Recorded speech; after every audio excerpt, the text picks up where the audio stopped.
Что у тебя за ощущение, когда ты стоишь рядом с Эвой? Ты знаешь, это вот те самые ощущения, когда ты проходишь мимо кинотеатра, в который водил первый раз девочку ночью. И у тебя такие теплые воспоминания от того вечера, но ты понимаешь, что это давно в прошлом. Вот такие у меня ощущения от этого эволюшена. Мне хочется плакать, потому что это в прошлом, и я улыбаюсь, потому что это было.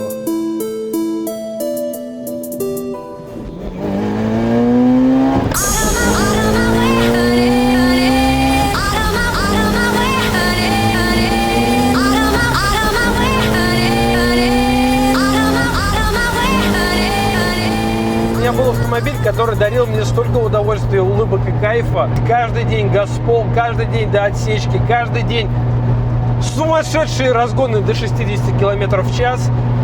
Я его продал. С первого дня, как я его продал, я по нему скучаю. И когда мне позвонил Дима и сказал: Гурам, ты летишь в Ростов тестировать мой Evolution 9 500 лошадиных сил. Я еще не успел даже ответить «да», я уже сиял просто как звезда в небе. Как только я представила, что я прыгну в эту машину и буду нажимать газ, и слушать этот выхлоп, и внешний вид, и эти сиденья, и эти родные очертания кузова, я просто не мог сказать «нет». И вот мы в Ростове, и вот этот Evolution, и вот я еду на трассе. Поехали!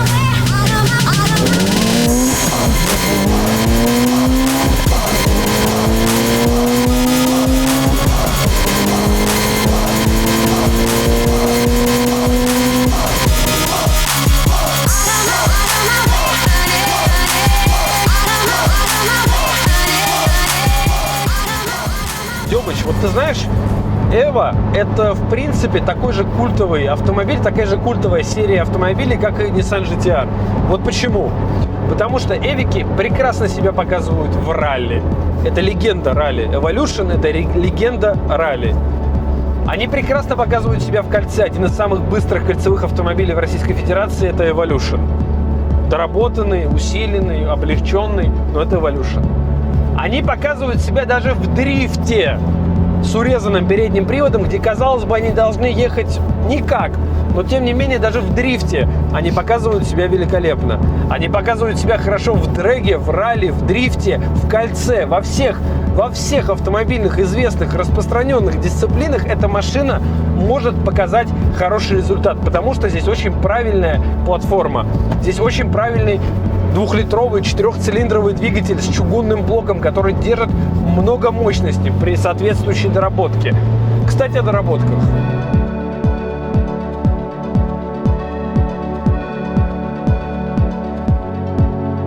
Конкретно в этот автомобиль запихнули очень много всего. Тут надо рассказывать с самого начала. Двигатель 2 литра, 4 цилиндра, 4G63. Это родной? Родной двигатель, да. Вытащили заводские поршни, заводские шатуны, воткнули туда кованые.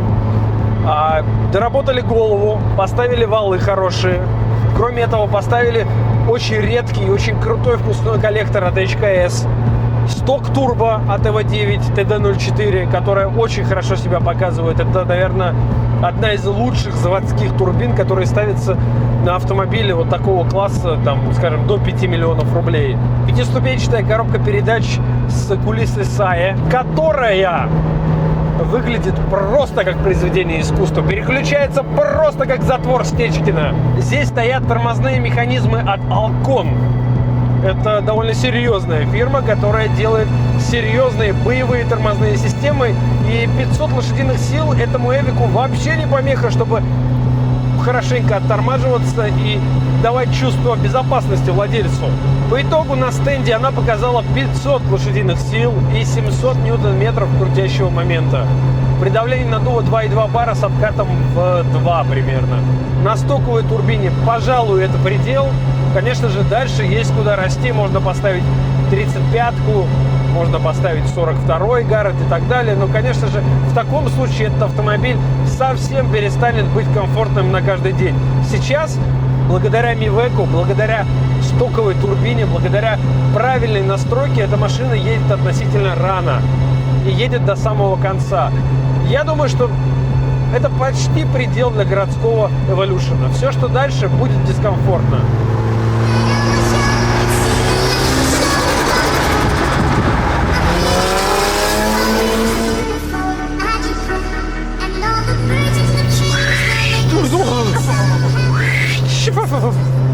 Тём, я получаю очень большое удовольствие от этих автомобилей.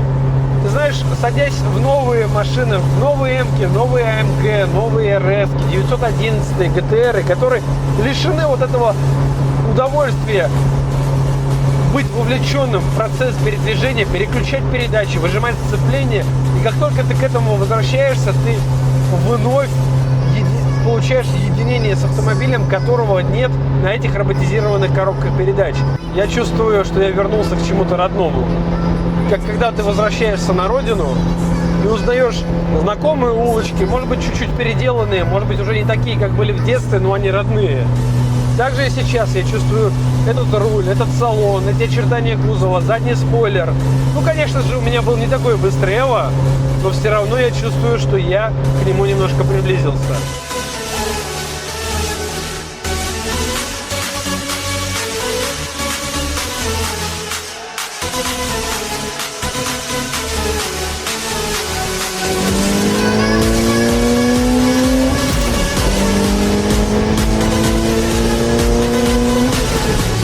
Ну как? Ты понимаешь, когда ты всаживаешь, просто всаживаешь эти передачи, какие-то ощущения. Каждая всаженная передача, будто по ощущениям, снимает секунду с разгона. Это необъяснимо, это надо попробовать. Попробуйте, возьмите быструю машину, сядьте на механику и попробуйте быстро разогнаться с места. Это тоже непросто. Все, пересаживаемся, я хочу покататься с Димой.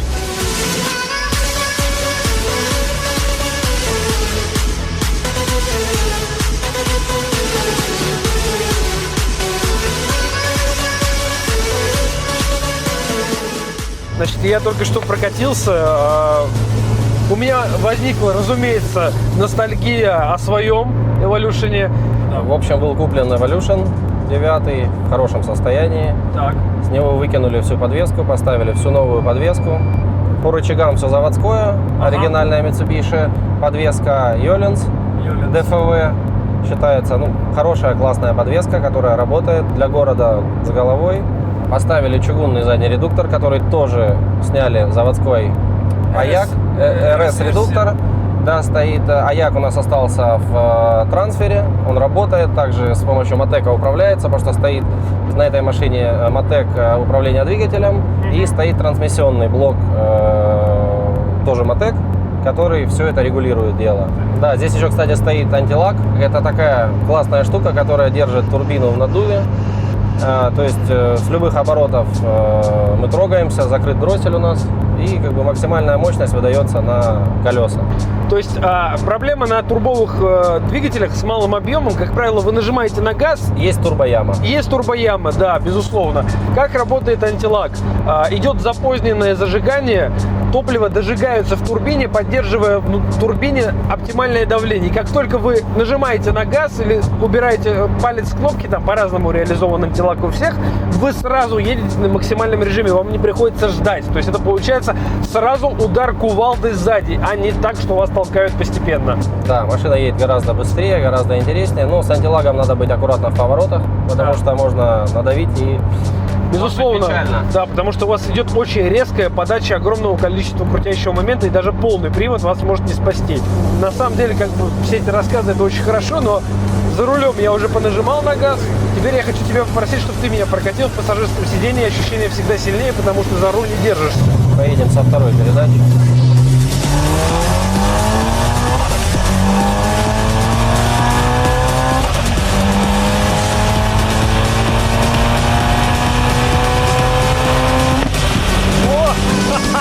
Лопнула!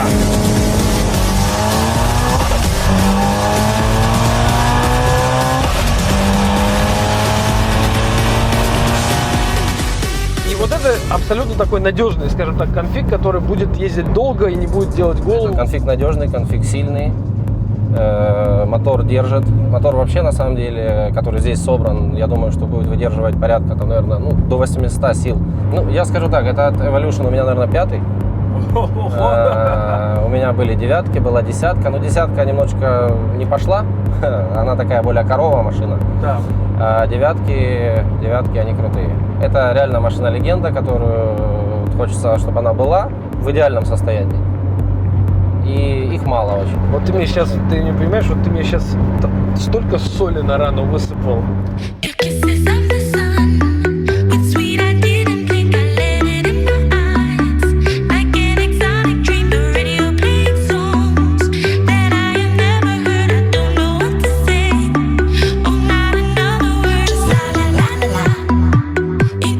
Вот он, друзья, вот он за моей спиной, тот самый красавец Evo 9, который я только что протестировал, который вскипятил мою кровь, который вновь родил в моем сердце чувство ностальгии и чувство привязанности к Evolution. Но давайте немножко о технической части.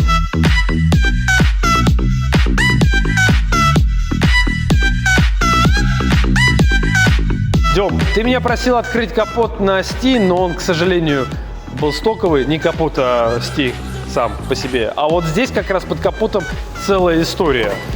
В общем, я даже не знаю, с чего начать. Живого места здесь не осталось. Я сейчас пытаюсь сконцентрироваться, чтобы не пропустить ни одну деталь, которую здесь поставили ребята из Real Performance. Диме Зверю, кстати, большой привет. Человек, который лично разработал этот конфиг и который заставил это все ехать. Ну и, разумеется, Алексею Капральщику, который это все настроил. Итак, поехали.